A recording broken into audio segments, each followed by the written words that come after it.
Hi guys, maayong hapon sa tanan, maayong adlaw. So, ani adit karon diri sa GL or ginatawag na General Luna sa inang Boulevard kung asa atong isuri-suri tamo diri no. Patan-aon tamo kung asa dapita ug asa ang Siargao, Siardang ay. Ito guys, kani siya mga nang gipakita ko sa inyo mo na siya mga view diri sa ilahang ginatawag ng Boulevard diri sa General Luna.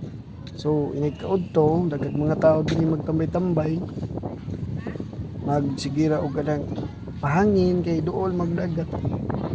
Kapin baybay man. So, mga kuan natakod to, kay pitibay jud kay ngita diri no.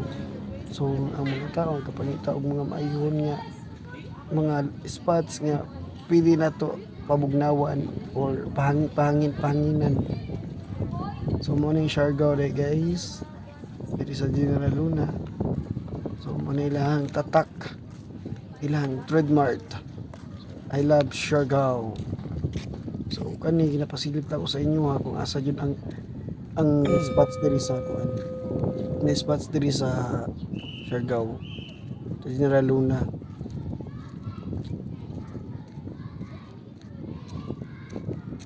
So, diri daghan pug usahay diri kanang mag-sunbathing, mga AFAM, mga foreigner.